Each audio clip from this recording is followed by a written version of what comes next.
Alléluia, shalom, Église au peuple du Seigneur. Bienvenue encore sur votre chaîne d'exhortation Exode TV. Votre chaîne qui est là pour vous préparer pour le retour du Seigneur. Bien-aimés, j'aimerais encore d'abord mettre l'emphase ici. Mais avant de continuer, j'aimerais d'abord me présenter. Je suis votre frère Placide Roberto Ekata, votre serviteur.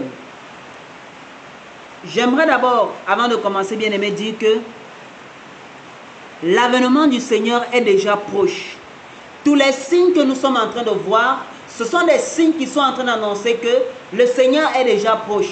Le coronavirus, ainsi que les tremblements de terre, ainsi que la majorité des autres choses qui vont arriver, ce sont des signes qui annoncent que le Seigneur Jésus-Christ, lui qui est venu, n'est-ce pas, réconcilier l'humanité avec Dieu, est déjà à la porte. Il va bientôt revenir.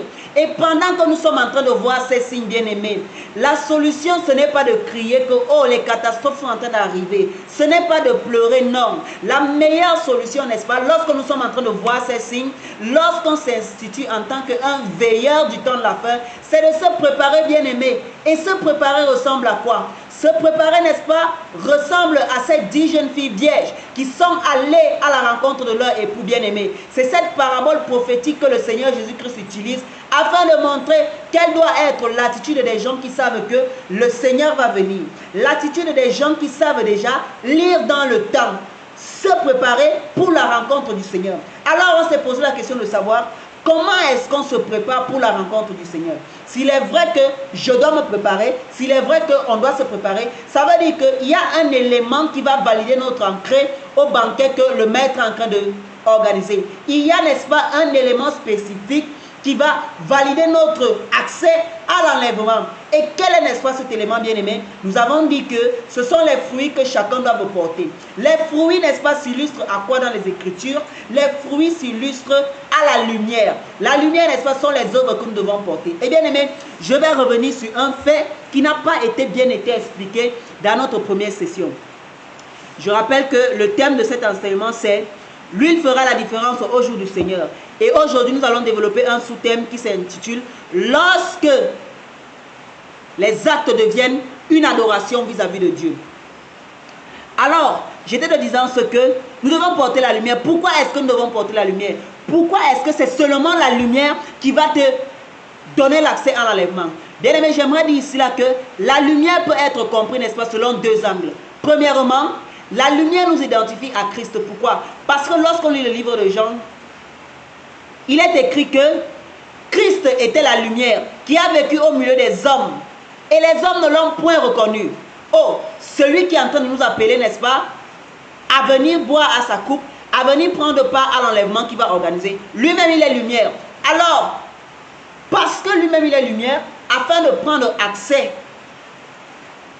à son royaume de lumière, nous devons automatiquement être aussi des lumières. Donc, ce sont des lumières qui nous identifient directement à Christ. Donc, cette lumière-là est un identifiant directement de Christ. Pourquoi? Parce que le Seigneur Jésus-Christ, lui-même, il est d'abord la lumière. Alors, il est inadmissible que je veux aller à la rencontre de Christ sans moi-même être lumière. Et maintenant, beaucoup de personnes pourront dire, bon, la lumière, vu, n'est-ce pas, sur cet angle-là, ce n'est pas assez précis.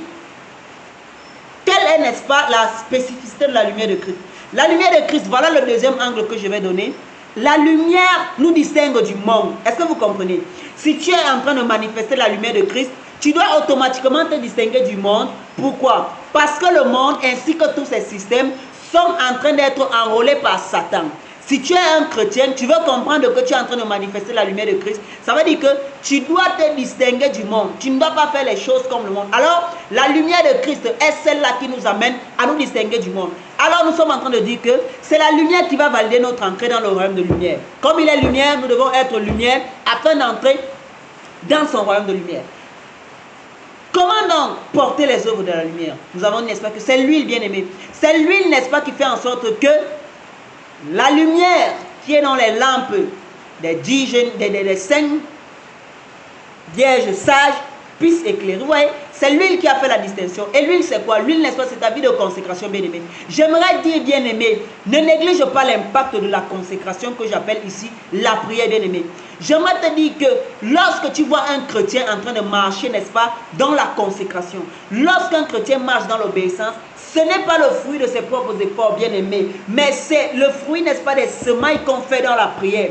Plus un chrétien devient spirituel, là, il commence, n'est-ce pas, à développer une obéissance. Et c'est là où ça pose une grande distinction qui est celle de savoir, lorsque l'obéissance devient un acte d'adoration. Tel est notre thème de ce soir. Avant d'entrer dans ce grand thème, nous allons d'abord prier le Seigneur, remettre ces moments de gloire au Seigneur Jésus-Christ.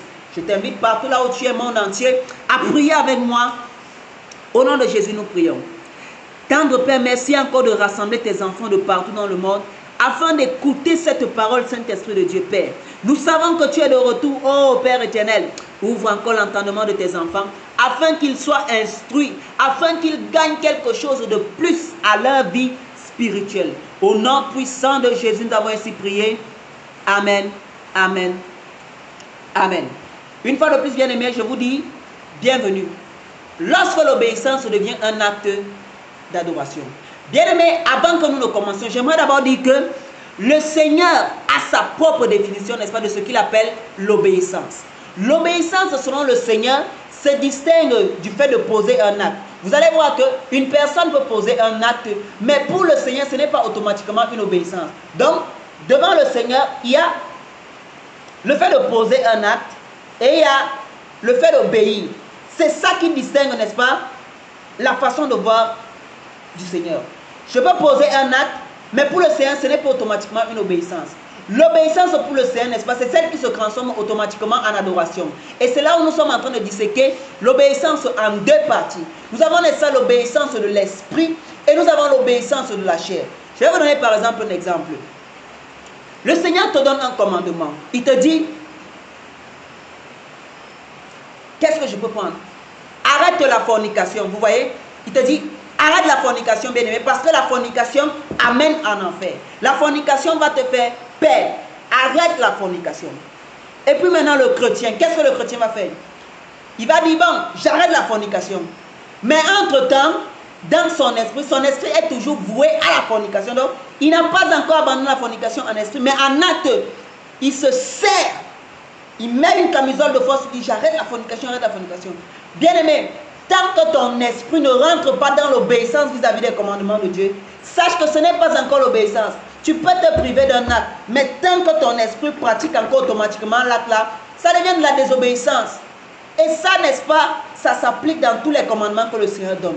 Je vais rentrer dans un commandement lorsqu'on parle de la sanctification totale. Et j'espère que ceci va aider nos bien-aimés qui sont dans la sanctification totale lorsqu'on parle du dépouillement. Comment parvenir à une bonne obéissance?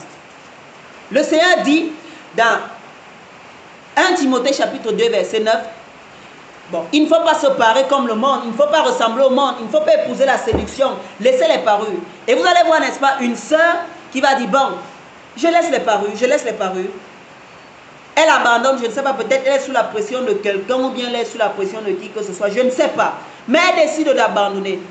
Si dans son cœur, elle n'a pas premièrement détesté la chose, automatiquement, ça ne se présente pas comme une obéissance devant le Seigneur. En fait, la véritable obéissance pour le Seigneur commence à partir du cœur. Vous voyez un peu, lorsque le cœur est déjà circoncis, automatiquement, ça s'impacte dans la chair. Ça veut dire que si mon cœur a déjà commencé, n'est-ce pas, à détester le vol, détester le mensonge, détester la mondanité, mon cœur ne veut plus se comporter comme le monde, automatiquement, bien aimé, ça va se refléter dans ma chair, ça va se refléter dans ma vie. Et c'est là où le Seigneur commence à regarder, n'est-ce pas, l'obéissance. Et bien aimé, et c'est à partir de ce moment-là que l'obéissance commence à devenir un acte d'adoration. C'est-à-dire que je pose un acte d'obéissance, mais ce n'est pas un acte d'obéissance ordinaire, c'est un acte d'obéissance d'adoration. En guise d'accomplissement,